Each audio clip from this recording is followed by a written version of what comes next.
All right, we're going to finish this up, but it might be a little bit long, so stick with me. Chapter 14, The Triumph of the Witch. As soon as the witch had gone, Aslan said, "We must move from this place at once. It will be wanted for other purposes. We shall encamp tonight at the fords of Bruna." Of course, everyone was dying to ask how he had arranged matters with the witch, but his face was stern, and everyone's ears were still ringing with the sound of his roar, and so nobody dared. After a meal which was taken in the open air on the hilltop, for the sun had got strong by now and dried the grass, they were busy for a while, taking the pavilion down and packing things up. Before 2 o'clock they were on the march and set off in a northeasterly direction, walking at an easy pace, for they had not far to go. During the first part of the journey, Aslan explained to Peter his plan of campaign. "As soon as she has finished her business in these parts," he said, "the witch and her crew will almost certainly fall back to her house and prepare for a siege. You may or may not be able to cut her off and prevent her from reaching it." He then went on to outline 2 plans for battle, one for fighting the witch and her people in the wood, and another for assaulting her castle. And all the time he was advising Peter how to conduct the operation, saying things like, "You must put your centaurs in such and such a place," or "You must post scouts to see that she doesn't do so and so," till at last Peter said, "But you will be there yourself, Aslan." "I can give you no promise of that," answered the lion, and he continued giving Peter his instructions. For the last part of the journey it was Susan and Lucy who saw most of him. He did not talk very much and seemed to them to be sad. It was still afternoon when they came down to a place where the river valley had widened out and the river was broad and shallow. This was the fords of Bruna, and Aslan gave orders to halt on this side of the water. But Peter said, "Wouldn't it be better to camp on the far side, for fear she should try a night attack or something?" Aslan, who seemed to have been thinking about something else, roused himself with a shake of his magnificent mane and said, "Eh, what's that?" Peter said it all over again. "No," said Aslan in a dull voice, as if it didn't matter. "No, she will not make an attack tonight." And then he sighed deeply. But presently he added, "All the same, it was well thought of. That is how a soldier ought to think. But it doesn't really matter." So they proceeded to pitch their camp. Aslan's mood affected everyone that evening. Peter was feeling uncomfortable too, at the idea of fighting the battle on his own. The news that Aslan might not be there had come as a great shock to him. Supper that evening was a quiet meal. Everyone felt how different it had been last night or even that morning. It was as if the good times, having just begun, were already drawing to their end. This feeling affected Susan so much that she couldn't get to sleep when she went to bed. After she had lain counting sheep and turning over and over, she heard Lucy give a long sigh and turn over just beside her in the darkness. "Can't you get to sleep either?" said Susan. "No," said Lucy. "I thought you were asleep." "I say, Susan!" "What?" "I've got a most horrible feeling, as if something were hanging over us." "Have you? Because, as a matter of fact, so have I." "Something about Aslan," said Lucy. "Either some dreadful thing is going to happen to him, or something dreadful that he's going to do." "There's been something wrong with him all afternoon," said Susan. "Lucy, what was that he said about not being with us at the battle? You don't think he could be stealing away and leaving us tonight, do you?" "Where is he now?" said Lucy. "Is he here in the pavilion?" "I don't think so." "Susan, let's go outside and have a look round. We might see him." "All right, let's," said Susan, "but we might just as well be doing that as lying awake here." Very quietly the 2 girls groped their way among the other sleepers and crept out of the tent. The moonlight was bright and everything was quite still except for the noise of the river chattering over the stones. Then Susan suddenly caught Lucy's arm and said, "Look!" On the far side of the camping ground, just where the trees began, they saw the lion slowly walking away from them into the wood. Without a word they both followed him. He led them up the steep slope out of the river valley and then slightly to the right, apparently by the very same route which they had used that afternoon in coming from the hill of the stone table. On and on he led them into dark shadows and out into pale moonlight, getting their feet wet with the heavy dew. He looked somehow different from the Aslan they knew. His tail and his head hung low, and he walked slowly as if he were very, very tired. Then, when they were crossing a wide open place where there were no shadows for them to hide in, he stopped and looked round. It was no good trying to run away, so they came toward him. When they were closer, he said, "Oh, children, children, why are you following me?" "We couldn't sleep," said Lucy, and then felt sure that she need say no more and that Aslan knew all they had been thinking. "Please, may we come with you, wherever you're going?" asked Susan. "Well," said Aslan, and seemed to be thinking. Then he said, "I should be glad of company tonight. Yes, you may come, if you will promise to stop when I tell you, and after that leave me to go on alone." "Oh, thank you, and we will," said the 2 girls. Forward they went again, and one of the girls walked on each side of the lion. But how slowly he walked, and his great royal head drooped so that his nose nearly touched the grass. Presently he stumbled and gave a low moan. "Aslan, dear Aslan," said Lucy, "what is wrong? Can't you tell us?" "Are you ill, dear Aslan?" asked Susan. "No," said Aslan, "I am sad and lonely. Lay your hands on my mane so I can feel you are there, and let us walk like that." And so the girls did what they would never have dared to do without his permission, but what they had longed to do ever since they first saw him, buried their cold hands in the beautiful sea of fur and stroked it, and so doing walked with him, and presently they saw that they were going with him up the slope of the hill on which the stone table stood. They went up at the side where the trees came furthest up, and when they got to the last tree, it was one that had some bushes about it, Aslan stopped and said, "Oh, children, children, here you must stop, and whatever happens, do not let yourselves be seen. Farewell." And both the girls cried bitterly, though they hardly knew why, and clung to the lion and kissed his mane and his nose and his paws and his great sad eyes. Then he turned from them and walked out onto the top of the hill, and Lucy and Susan, crouching in the bushes, looked after him, and this is what they saw. A great crowd of people were standing all round the stone table, and though the moon was shining, many of them carried torches which burned with evil-looking red flames and black smoke. But such people! Ogres with monstrous teeth, and wolves and bull-headed men, spirits of evil trees and poisonous plants, and other creatures whom I won't describe, because if I did, the grown-ups would probably not let you read this book. Cruels and hags and incubuses, wraiths, horrors, ifrits, sprites, orkneys, wooses, and ettins. In fact, here were all those who were on the witch's side, and whom the wolf had summoned at her command. And right in the middle, standing by the table, was the witch herself. A howl and a gibber of dismay went up from the creatures when they first saw the great lion pacing toward them, and for a moment even the witch herself seemed to be struck with fear. Then she recovered herself and gave a wild, fierce laugh. "The fool!" she cried. "The fool has come! Bind him fast!" Lucy and Susan held their breaths, waiting for Aslan's roar and his spring upon his enemies. But it never came. 4 hags, grinning and leering, yet also at first hanging back and half afraid of what they had to do, had approached him. "Bind him, I say," repeated the white witch. The hags made a dart at him and shrieked with triumph when they found that he made no resistance at all. Then others, evil dwarves and apes, rushed in to help them, and between them they rolled the huge lion over his back and tied all his 4 paws together, shouting and cheering as if they had done something brave, though had the lion chosen, one of those paws could have been the death of them all.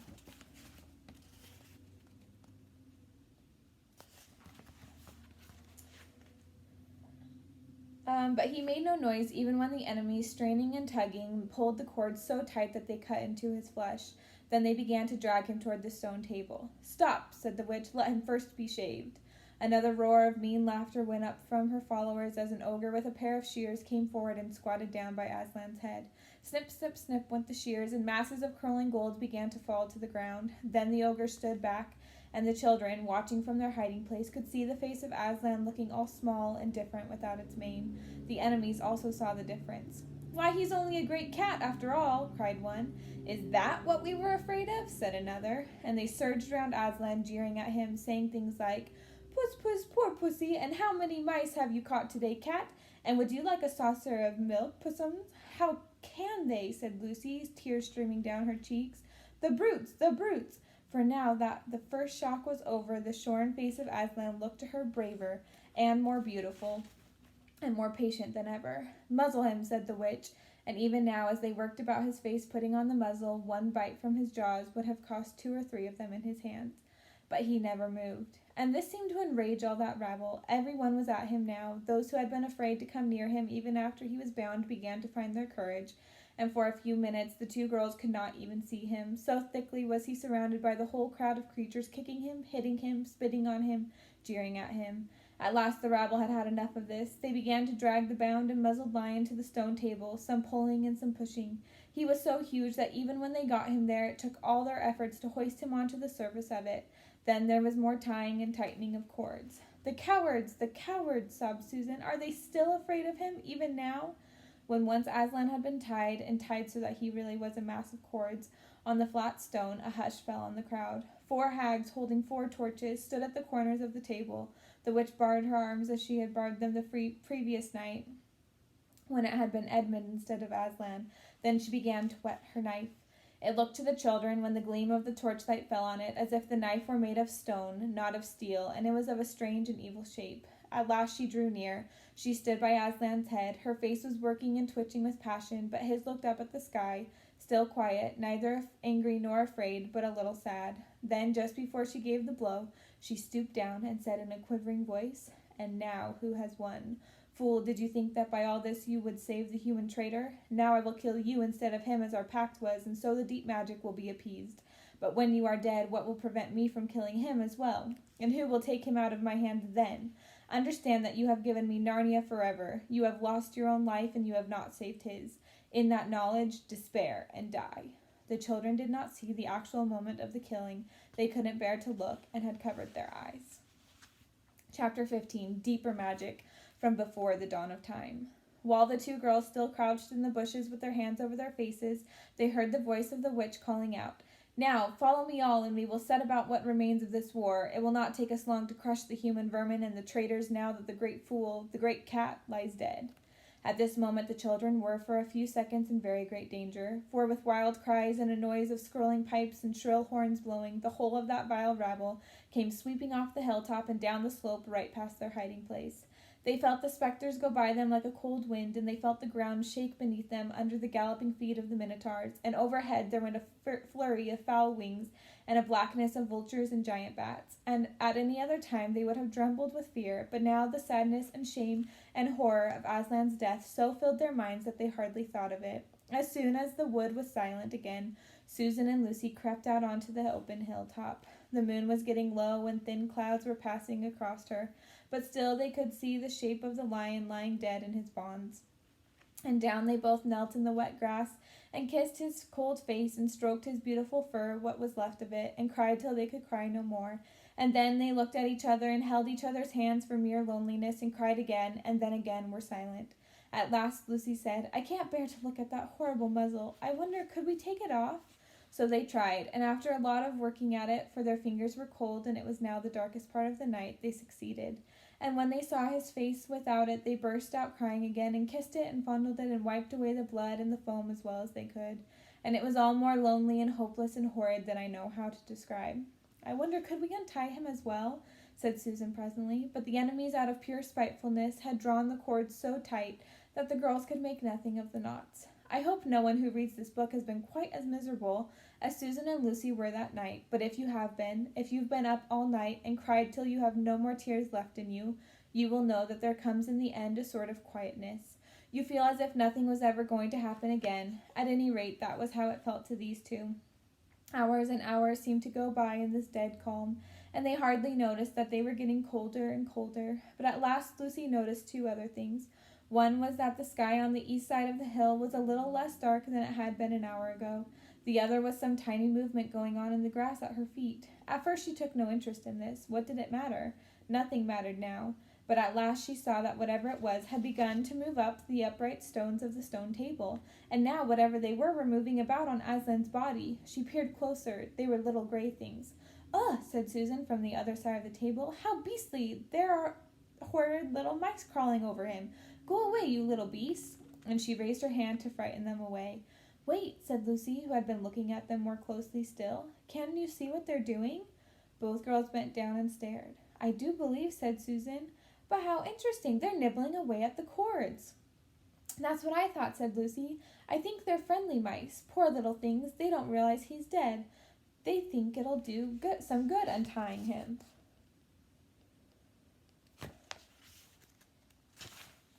It was quite definitely lighter by now. Each of the girls noticed for the first time the white face of the other. They could see the mice nibbling away, dozens and dozens, even hundreds of little field mice. And at last, one by one, the ropes were all gnawed through. The sky in the east was whitish by now, and the stars were getting fainter, all except one very big one low down on the eastern horizon. They felt colder than they had been all night. The mice crept away again. The girls cleared away the remains of the gnawed ropes. Aslan looked more like himself without them. Every moment his dead face looked nobler as the light grew and they could see it better. In the wood behind them a bird gave a chuckling sound. It had been so still for hours and hours that it startled them. Then another bird answered it. Soon there were birds singing all over the place. It was quite definitely early morning now, not late night. "I'm so cold," said Lucy. "So am I," said Susan. "Let's walk about a bit." They walked to the eastern edge of the hill and looked down. The one big star had almost disappeared. The country all looked dark gray, but beyond, at the very end of the world, the sea showed pale. The sky began to turn red. They walked to and fro more times than they could count between the dead Aslan and the eastern ridge, trying to keep warm, and oh, how tired their legs felt.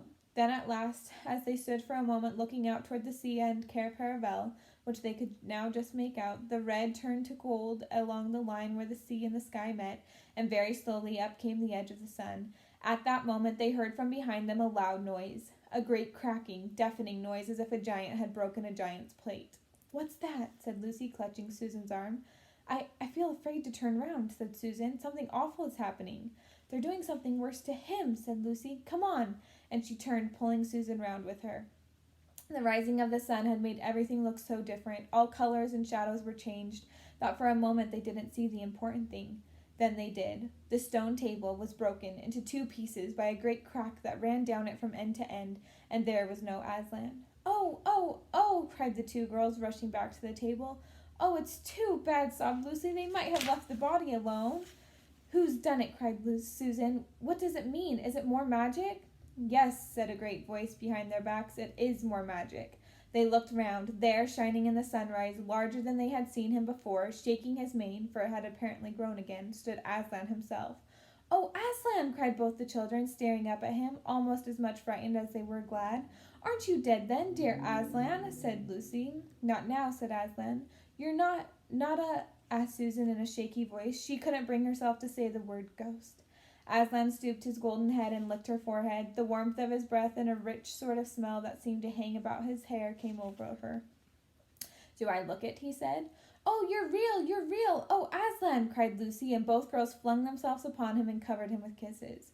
"What does it all mean?" asked Susan, when they were somewhat calmer. "It means," said Aslan, "that though the witch knew the deep magic, there is a magic deeper still which she did not know. Her knowledge goes back only to the dawn of time. But if she could have looked a little further back into the stillness and the darkness before time dawned, she would have read there a different incantation. She would have known that when a willing victim who had committed no treachery was killed in a traitor's stead, the table would crack and death itself would start working backward.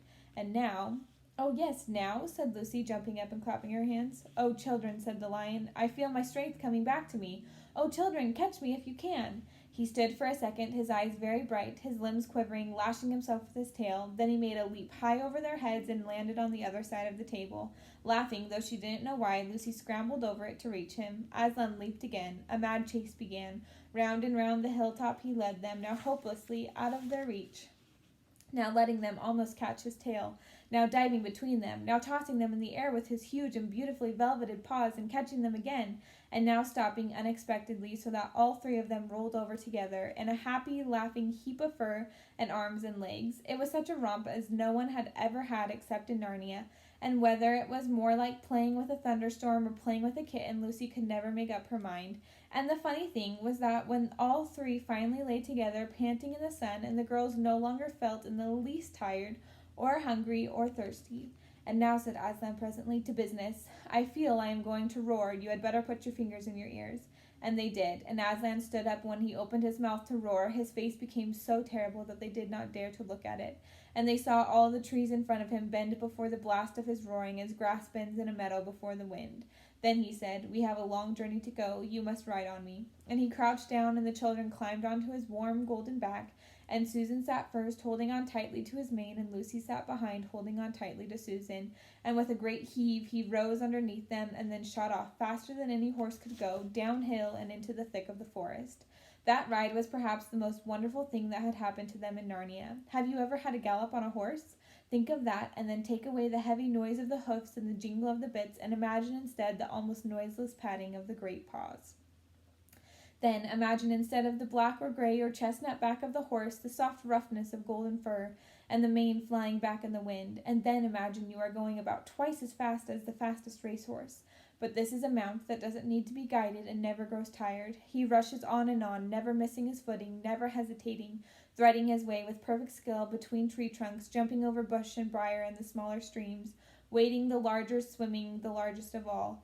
And you are riding not on a road, nor in a park, nor even on the downs, but right across Narnia in spring, down solemn avenues of beech and across sunny glades of oak, through wild orchards of snow-white cherry trees, past roaring waterfalls and mossy rocks and echoing caverns, up windy slopes alight with gorse bushes, and across the shoulders of heathery mountains, and along giddy ridges, and down, down, down again, into wild valleys, and out into acres of blue flowers. It was nearly midday when they found themselves looking down at a steep hillside at a castle, a little toy castle it looked from where they stood, which seemed to be all pointed towers. But the lion was rushing down at such a speed that it grew larger every moment, and before they had time to even ask themselves what it was, they were already on a level with it. And now it no longer looked like a toy castle, but rose frowning in front of them. No face looked over the battlements, and the gates were fast shut. And Aslan, not at all slacking his pace, rushed straight as a bullet toward it. "The witch is home," he cried. "Now, children, hold tight." Next moment the whole world seemed to turn upside down, and the children felt as if they had left their insides behind them, for the lion had gathered himself together for a greater leap than any he had yet made, and jumped, or you may call it flying rather than jumping, right over the castle wall. The two girls, breathless but unhurt, found themselves tumbling off his back in the middle of a wide stone courtyard full of statues.